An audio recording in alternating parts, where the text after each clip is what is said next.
bringing you a higher level of refinement. One-touch, electric height and tilt-adjustable front seat for effortless control. More head and leg room than ever before, and a 6-function trip computer. All standard on every model. The radically new Holden Commodore gives you the driving edge. Have you caught up with why Commodore is Australia's most popular car?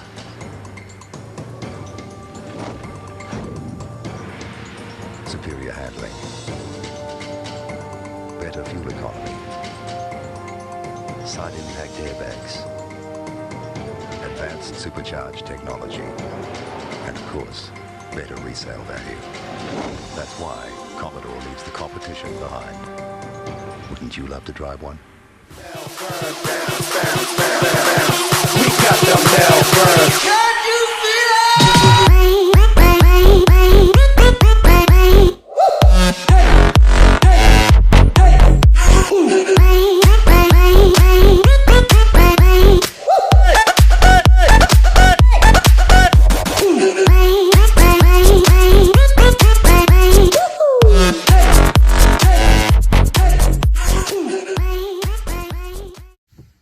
Welcome back to another episode of SMS Showcase, 1998 Holden VT Commodore Executive. And look, where my car is, I've had it since 2019. It's 2021 now. So, you know, 19, 20, 21, for about 3 years. You know, I've had this car for about 3 years. And, you know, when I first got it, me and Jasmine, you know, took a test drive from it. I got it from a place called Just Used Cars in Knox City. And they normally just buy 5 cars from different dealerships, do them up, detail them, register roadworthy, and sell them for roughly about, you know, between, you know, like $3,000 to $5,000. You know, cheap cars that are registered roadworthy and detailed in all nice condition, or in the best condition they can be for whatever year model they are. And you know, this, of course, being a 1998 VT Commodore. You know, so me and Jasmine took a test drive of it, and I thought, yeah, not too bad. You know, I'm paying $3,000 for it, so, you know, it was look, it was really good. And I went through a step-up loan, which is a loan for unemployed people, and there's no interest attached to it. So whatever you borrow is whatever you pay back, and that's through NAB. They don't do it anymore, but I said, you know, NAB was very good with it and all the rest of it. I got the check, gave it to the guy. The guy did the paperwork for me, and I was able to drive away with the car. It was registered and roadworthy to me, and everything. It was really good, you know. Look, the car in the first 3 years of having it, you know, what I've noticed about the car is the fact that when I first got it, the air conditioner was fucked in it. The switches were all back to front. The hoses were all in the air conditioning unit were all twisted and needed a whole new system. And look, that cost me like $830, you know? And that was a pain in the ass in itself, because I'm saying, well, here I am, you know, I just brought a car for $3,000 on a fucking step-up loan, and then I already have to pay $830 for a whole new freaking aircon system. And because I really wanted to drive the car, and, you know, it was like a new car to me that I got, you know, the first car that was actually registered and owned by me, I was thinking, fuck it, you know. But like, that's the thing. And I'm not saying all VT Commodores have problems and shit, but like, it got to the point where I spent so much money after paying $3,000 for it, you know, through the loan, that it's like, well, from the get-go, I already felt like shit about it, you know. Now, this is my personal experience with the VT Commodore. It's done me good, don't get me wrong. Right, it's done me really good. I can't quite remember the Ks, but I'm going to go off just by memory. I think the Ks were at 215. It's at 268 now. You know, so I've done a number of Ks on it. You know, since 2019 when I got it in like December 2019. You know, we're in November 2021, so you can roughly say about 3 years, or so. And yeah, so, you know, it's like, look, now I can't drive the car without it going a month without having a fucking problem, you know? But when the car doesn't have the problems that it's had, it does go, right? You put the foot down, it does go. But the problem with it is the fact that it is a 1998 car. You know, it is very old. It doesn't hold up to all the modern cars and shit now, right? So, like, for example, I got the air conditioner done, $830, right? The next problem after that was the fact that the bloody fuel filter was went in the car. I've had problem with the timing chains. I've had problem with the alternator.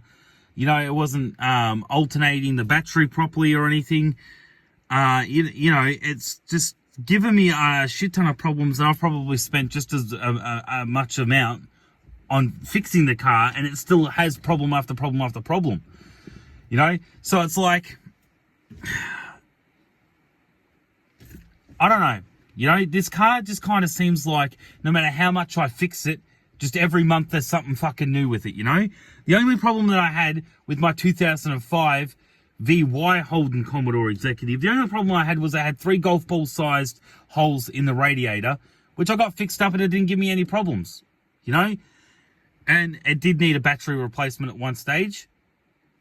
I got that done, and that was only because it was been sitting there. So, of course, you know, when a car's been sitting for a while and not driven, and that was when it got unregistered. So, my 2005 Executive was, you know, that Commodore was actually better than this. In all honesty, it was. Because I didn't go month by month and I have problems with this. I've had fucking countless problems with this car where I've had to pour money into it, and the only reason why I was able to pull a rabbit out of the hat and fix the problems was because, to be honest, because the problems didn't cost me over $1,000. $830 for the whole aircon thing. When I first got the car, pissed me off enough. But I said, hey, I want to drive this car. It's a car that I got, you know, first car that's registered under my name that I own. So fuck it, you know, I'm going to do it. And then, you know, there was also the money putting the aftermarket head unit in it, right? And then the subs, and then putting a dash cam in the whole car. It just, where I'm sitting at the moment, it all just seems fucking pointless. You know, it just seems like that it may be $3,000 and you get what you buy, right? And for $3,000, it is a good car. For $3,000, you know.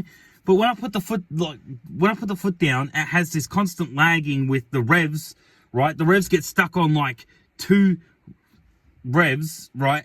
And then it gets stuck, and you have to really fucking oomph the foot for it to actually get somewhere. You know, driving through Melbourne, the whole thing jolts the computer system. Occasionally, you know, the whole like electrics just shut down for like 2 seconds and then go back up again. It's like, this car has too many fucking problems, you know, and that's why I say I'm going to get rid of it, because I'm going to be spending like the next 5 years paying off this fucking car.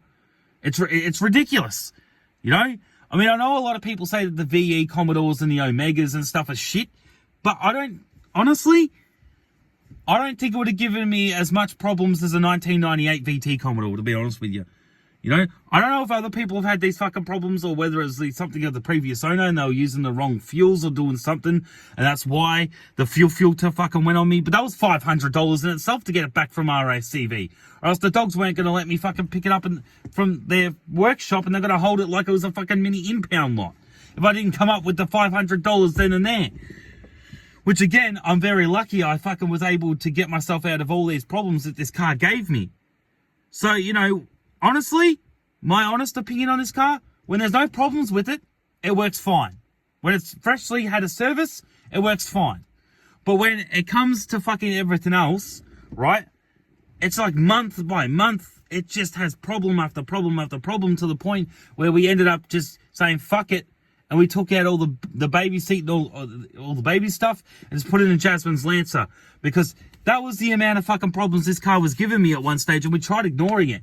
But the more money I was pouring into it, the more I said, fuck, I could have saved all this fucking money, had more than $3,000 by now, and got a better fucking car. You know? Like, I felt like I really shot myself in the leg, because I've put like more than 3,000 fucking bucks into this car. Plus, I've also friggin' have to pay that money off for the next 5 fucking years through NAB. Like, it doesn't seem fucking worth it. If I was to give this car out of 10, right? Running perfect with no fucking problems, I'd give this car probably about a 6, right? I give this car a 6 out of 10 when it's running with no problems. This car as it stands right now, is probably, I would say, a 3 out of fucking 10. All right? Now, I love my Holdens, I love my Commodores, and I hate shitting on a car that I love so much. You know? But the 2005 Commodore that I had was way fucking better and gave me way less problems than this. The only time that car gave me problems when it was sitting in my garage and it was unregistered.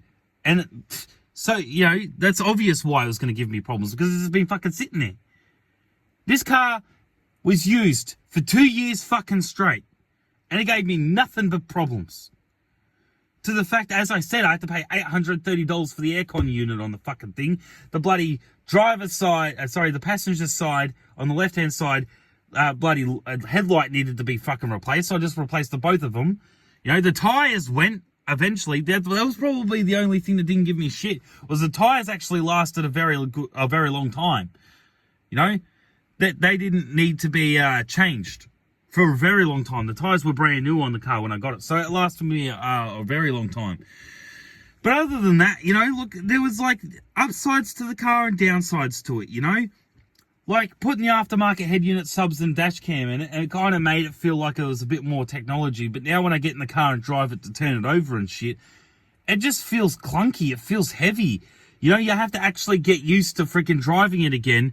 And the only time you really feel comfortable with driving the car is when you're out here on the regional country roads and you're able to, you know, go 120 on these roads. But driving through a town, I'm thinking every 2 seconds, when is this car going to fucking jolt? When is it that the electrics on the computer system just going to fail for a couple of seconds like it normally does? Or when I put my foot down to go take off, I ain't got fuck all oomph power anymore. You know, like I drove this car from bloody regional Victoria to Wodonga and back then there was no problems with the fucking thing. The power and acceleration was good. The revs didn't give me any shit. The car was actually decent at that time, and that's when I give it the 6 out of 10, when it's running like that, like it did on the trip to Wodonga and back. But other than that, though, I mean, you get what you pay for at the end of the day. And is this car worth $3,000? Yes, it is worth a $3,000 car, registered and roadworthy. It is. But unregistered, this car is like worth $1,000 the most, you know? And it's piss poor, because the amount of fucking money I put into the car with fixing things up and just generally maintaining it. And look, I don't have a problem generally maintaining a car, but if you get a modern car these days, you know, for example, okay, the 2017 Toyota CHR, if I put all the money that I put into this Commodore and I put that into that CHR, I wouldn't even need to put that money into the CHR, because I wouldn't have the fucking problems this car's had, you know? It just really shits me, because, you know, for 2 years this was supposed to be deemed as a reliable family vehicle that we were using it for, you know? And the fact that it just let me down so much that I say, would I ever own another VT Commodore 98? No, I wouldn't. Honestly, I wouldn't. You know, let's just say I got $3,000 again and I'm able to pay for, you know, get another car. I would not be looking at anything, to be honest with you. 2005 and up, that's what I'm going for. Anything under the year model 2005, I'm not touching, because I don't fucking trust it. All right? And the only reason why I say 2005 was because of my last Commodore. That was decent for the year model, and I only paid $1,500 fucking dollars for that car. I paid $3,000 for this, and I'm getting less. I paid more for this, and I'm getting less out of it, and pouring more fucking money into this than my last Commodore. As I said, my last Commodore was a 2005 Holden VY Executive. Holden Commodore Executive, you know? And it did me a lot better. $1,500 did me a lot better than something I paid $3,000 fucking dollars for. Or should I say over $3,000 for, because this car's just costed me nothing but fucking money. Now, this car did go through its period where it was good, and I didn't need to pour buckets of fucking money into it for probably about 3 months of the lifespan that I had this car for. You know? 3 months of roughly about the 3-4 years I've had this car for didn't give me any other shit. But other than that, it's just been fucking pouring money into it. What problem does it have now? And before this car got grounded, and we actually went to Jasmine's Lancer, right? This car, its alternator stopped alternating the fucking battery, right? It was just not contributing power to it. There was loss of power left, right, and fucking center to it because of the alternator. And then when I got the bloke out to bloody come look at it, he looked at my bloody fan belt and he said, this thing's about to fucking snap. And as he was trying to put it back on, it actually did snap. He's a good bloke. He replaced it for free. He didn't need to, but he replaced it for free because he was working on it, and it went when he was working on it. So that was just irony, right? And just my luck that it happened when he did it. So it made it look like he did something wrong when really it was going to fucking go anyway at any time. So I may have seen timing chains. I actually meant fan belt. Sorry, but I don't know much about cars, so I am going to slip up here and there with it. You know, I'm just saying it's a real shame. Because don't get me wrong, I really do like this car, right? I like this car when it's running fine. I like this car when you're able to put your foot down and it actually fucking goes, you know? But like, it's just let me down so much. I wish I could sit here and talk about how this VT Commodore is a great car. You know, it may not be the best car, but it's still done me good. And don't get me wrong, it has done me good. Apart from all the fucking buckets of money I've put into it, it's done me all right. You know? And, you know, the person I brought it from said that I could get it up to 300,000 Ks or even 400,000 Ks. Yeah, like the car's going to fucking last that long with the amount of problems it's got. Now, I don't know about everyone else's 98 BT Commodores. I don't know about anybody else's. You know, but this car lacks in the fact that, like the logic of it, I don't understand with the manufacturer at the time. Yes, it was 1998, but I don't get with the manufacturing with it, right? You got electric mirrors, and you got like the electric seat and all the rest of it, right? That you saw in the commercial, the TV ad that you saw at the start of this video. It's got electric seats and it's got electric windows. What was that fucking excuse? Sorry, not electric windows. It's got electric seats and electric mirrors, side mirrors, right? What was their fucking excuse in the manufacturing for being so lazy not putting automatic electric windows in?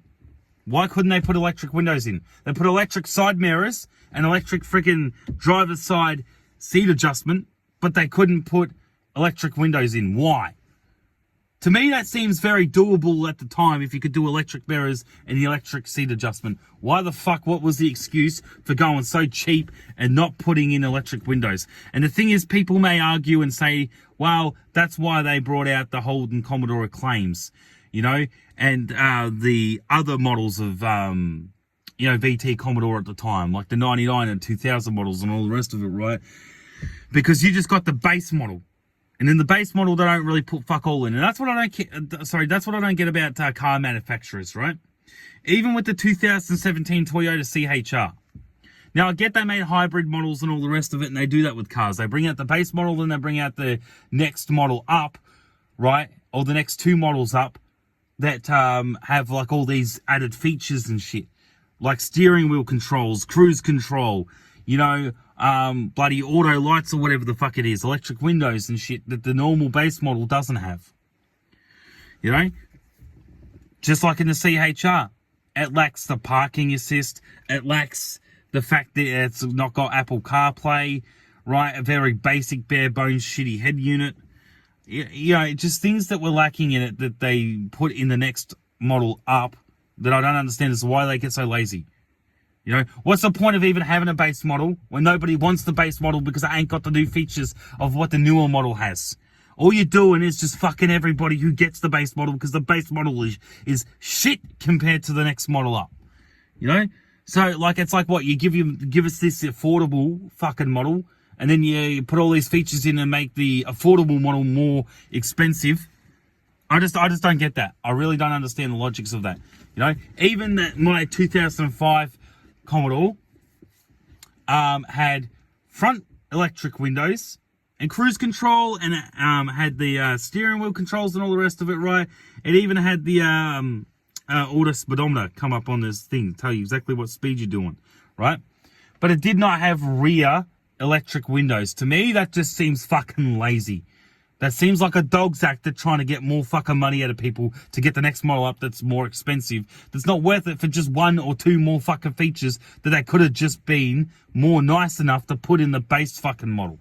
I don't understand their logic with that shit. You know, that really pisses me off. So, look, I'm not getting sidetracked or anything. I'm not trying to get sidetracked. But, look, I'll give you the good and bad about this Commodore, right? The good is, when it's running good and it's not giving me problems, the acceleration is good, the fuel economy is not too bad. It's not the best, but it's not too bad, you know? The power and acceleration without any of the problems, it actually does go. You can put your foot down and it does actually go. The Commodores are classed as a muscle car. So, you know, being classed as a muscle car, it actually does have that power, and you can hear the engine go, like it has a nice grunt to it. Commodores always sound very nice on the road, right? And the handling and the control of the vehicle is very good. It's very smooth. I like it. Yeah, it kind of feels like you got the spring action in the accelerator pedal, right, as well. So, like, you know, putting your foot down, you know, like when you're doing takeoffs, it's not too good with takeoffs, but if you really wanted to put your foot down, if the car's working 100% and it's not giving you any problems, it'll just fucking go, right? It can go. It goes, boom, and the revs go straight up, right? So the good in the car is, look, it's a good, comfortable car to be able to drive. The handling and control's very good. The fuel economy is not too bad for a car that does feel heavy, because Commodores generally do feel like a fucking tank after a while. You know, for some reason you jump in these you jump in these four-wheel drives, these new modern four-wheel drives and stuff, and they actually feel lighter than this Commodore does. So, you know, the Commodore does, you feel heavy after a while, especially you notice the difference when you're going from a new modern car and jumping back into this Commodore. You do feel it. You do feel the driving style. You feel that it feels a lot more heavy. It feels a lot more clunky, you know. But still, though, when the car's running fine, it does go. It is good. The fuel economy is good. Handling and control's good. Right, I said that. But the bad about the car, though, is the fact that I've poured probably more fucking money into this car than what I initially paid for it. The revs and electrics and everything, right? The electrics conk out every so fucking often. You go to put your foot down and you know, try and get some good acceleration out of it. It doesn't get there, right? Well, it does eventually, but it gets stuck on 200,000 revs, and then it just, you know, you have to really fucking get angry with it and plant the foot and hope to God that when you do that, the car doesn't get pissy with you and the electrics fucking go on the dash, you know? Because, like, that's what happens, right? The electrics go, it turns off for like 1 or 2 seconds, comes back on, and you got all the warning lights on for a couple of seconds, and then it just goes back to normal. Which a car shouldn't fucking do that when you're trying to, you know, get in the arm to get some good acceleration. A car shouldn't fucking do that. At the start, this Commodore didn't do that, but it fucking does that all the time now. And people may say there's multiple problems, or there's this problem contributing to it, or what, you know, what fuels have you put in it? Look, I've noticed that, you know, after a while of owning or driving a car, I do start to notice what fuels it does like. Because different cars like different fuels from different fuel stations, right? So this car likes and runs really good, well, fairly good on Shell's 98 premium fuel, right? It runs good on that. It doesn't really like BP much, right? It doesn't really like Caltex or Abco or Ampol, or, you know, even, as I like to say, the Commodore fuel. Doesn't even like Mulby, right? Which is the Commodore fuel. They were advertising that in the 90s all the fucking time with Bathurst and V8 supercars. When you know, Peter Brock was driving the Commodores and shit, right? This car just seems to like 98 Shell fuel. Now, I can put 91 and 95 in it, but I don't reckon it will run as good as the 98. But it only likes the Shell 98 fuel. It runs the best on that. Because, as I said, I experiment with the fuels with different cars. So, that's the only fuel that I've put in it. And it's run really fairly good on that, right? Now, these Commodores tend to, I reckon, to be honest with you, this car, it's not the best on fuel as a family car, to be honest with you, right? If you're driving around all the time with as a family car, you will start to notice that it does eat the fuel actually quite a bit, right? But if you're a single bloke or a single person, right, and you own this car, the fuel economy is actually not too bad because you drive it when you want to drive it, right? And you're not driving it for anybody else. You just practically, as a single person, you're going out there and you're driving when you want to drive. So the fuel economy as a single person, I reckon, would be better than it actually being a family car and you're driving it all the time. Yeah, yes, I get it. What I mean by the difference of driving it all the time as a family person and not driving it all the time as a single person, you can drive it whenever you want, but you get to pick and choose. And the fuel economy just seems like it's better when you drive when you want to. But when you're driving for other people, the fuel seems to eat more, right? Regardless of you going out in the car more as a single person and not really going out much for other people. It's just what it seems like, though. It may just be a state of mind, right? But it's just what I've noticed. You know, when I'm driving around for other people and stuff, it seems to go a lot more. But when I'm driving for my own purposes, the fuel economy just seems to be not too bad. So, look, you get what you pay for, and I keep saying that. But the fact is, the thing that hurts the most about this car, to be honest, is the fact that I poured so much money into it, paid $3,000 for it that I'm going to be spending the next 5 years paying off. I've poured like probably just as much as $3,000 into the fucking car, which hurts because this car's only going to be sold for $1,000 because when I go to the mechanic, regardless of the fact that I haven't done anything, I haven't hooned in the car really much. Right now, of course, I've put my foot down. I've sped in the car. Fuck the speed limits, right? But I mean, like, I haven't done like fucking burnouts or anything like that in the car, right? So I haven't I haven't thrashed the shit out of it. That's what I'm saying. Now, when it comes to speed, yeah, I've put my foot down. Of course, I've fucking done that, right? But I just haven't done the hooning, spinning the tires, or any of that stuff, right? So it hasn't been thrashed in that department. Only in the speeding department, which should not fucking cause a car to have these problems, especially when I'm, regularly servicing it, changing the tires when they do need to be changed. I'm putting, good premium 98 Shell fuel in it. I'm not fucking doing anything out of the ordinary that you shouldn't do. I'm just getting in a car, driving it, and maintaining it as normal. Why the fuck does it have all these problems every month? It shits me. Look, it's a car. Look, if I was stuck with the fucking car, I'd keep the goddamn car, alright? I would. I'd keep it. I'd maintain it. I'd try and do the best I fucking could with the money that I've got, which is what I've always tried to do with this car, right? But if I had a choice, I would get rid of this car in a heartbeat. Is it worth a first car for a learner driver? For $3,000, it is. But if that learner driver has like $10,000 to pick their first car, you got plenty of other better fucking options than this hunk of shit. All right? You really do. But if this is the best that you can afford, then it's good for whatever you can afford for $3,000. Yes. Registered and roadworthy, this car's worth $3,000. But not registered and not roadworthy, it's only worth $1,000. And that's the fucking problem. I have brought the car for $3,000 and put so much money, I might as well have brought this car for like $5,000 fucking dollars, which at then would not be fucking worth it, would it? I know it seems like this has just been a showcase video to bitch about this car, but when it's had this many fucking problems, it's very hard to say good things about a car that gives you so many problems and has you out of pocket so fucking much. When the alternator went and the freaking fan belt and shit was, I just said that was the final fucking straw. We went to Jasmine's Lancer straight away and said, fuck this shit. I've paid so much and poured so much of my fucking money into this car, and it keeps giving me this shit every fucking month. To the fact that you're pulling your hair out and you're saying this fucking hunk of shit is not fucking worth the problems.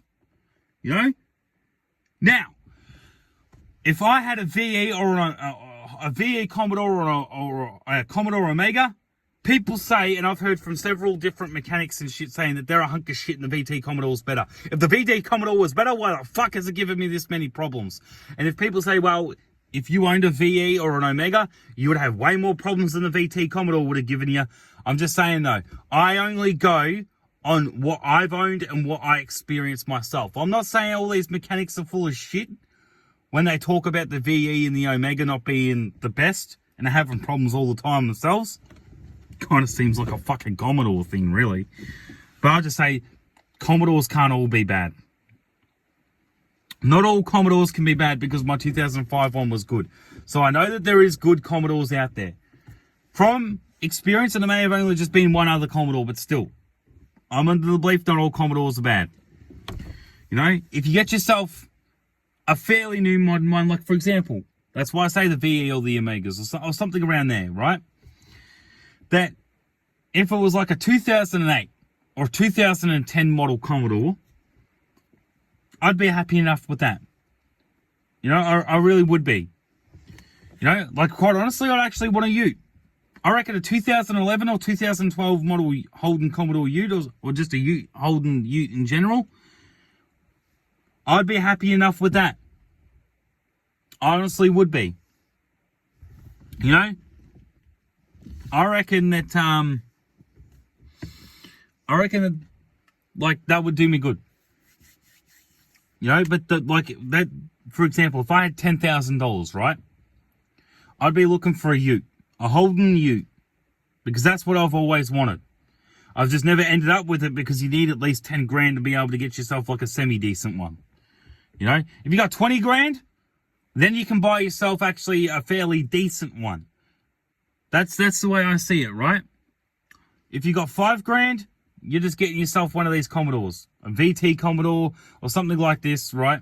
You get 5 grand, you get yourself one of these Commodores, you know, as I would say, 2005 or lower, realistically, you know, if you really look around. $10,000, you can get yourself a semi-decent Commodore or a semi-decent Ute. $20,000, you want something, well, in my opinion, I would go an actual decent Ute for 20,000 bucks pre-owned, right? That's what I'd be looking for. But in the current situation that I'm sitting in, look, I don't want to have to get rid of this car because everyone says you form an attachment with your car if you like it enough. And don't get me wrong, I do like this car. Despite all the fucking problems and all the money I've put into it, I do like this car, but only when it works good, right? When it doesn't give me any fucking problems and it works good, I do actually like this car. Do I love it? No. But do I like it? Yes. You know? But when you're weighing this VT Commodore up to the Toyota CHR kicks the fucking shit out of it. Or a Fortuner. The Fortuner kicks the shit out of it. Or even the Toyota GR86 kills this fucking car. Shits all over it any fucking day. Makes this car look like the biggest hunk of trash to come out of the fucking garbage site. So this car doesn't hold up to modern cars. Modern cars are way better than this hunk of shit. But as a classic, as something to Australian history, it's good. It's not great, but it's good. And eventually in time it will become a collector's item, I know that. Just saying though, if this is all you can afford, just be ready for the fact that you better have some backup money. You know, even if you don't have the money at the time, you better in the future have some backup money because this car's going to give you the fucking shits. You know, registered and roadworthy. It's not going to fucking stay roadworthy for very much longer, and it's not because you did anything wrong. It's because of just how old the fucking car is. It's just going to have problem after problem after problem. That's what I've experienced. And I would love to be able to give my own opinions on the VE Commodore and the Omega. I honestly would. But I haven't been able to do that. If I have the option, I'll take it. I'll be honest, a VE or an Omega, I'll fucking take it. I don't care if I'm getting told a million times by mechanics that they're a hunk of shit and they have fucking problems. Left, right, and center. That's something for me to experience. That's my fucking funeral in my bed that I make with that car. I still want to experience it though. But anyway, final thoughts. Would I go for this car again? No, I wouldn't. Where the car's sitting at the moment, out of 10, I give it a 3 out of 10. And the reasoning for giving it a 3 out of 10 is because of the amount of fucking problems and the amount of money I've put into it. It's not worth it. But if I had to keep the car, it was the only car that I could have. I couldn't drive or own anything better. I'd still keep it. All right, I'd keep it because it is a Commodore. I love my Holdens. I love my Commodores, and it's worth keeping for that factor alone. Now, if this was a Ford, like a Ford AU or something, no, I wouldn't fucking keep it. Even if I was left without a car, I still wouldn't keep it. But this, I'd keep because it was a Holden, it's a Commodore, and it'd be the only car that I'd have.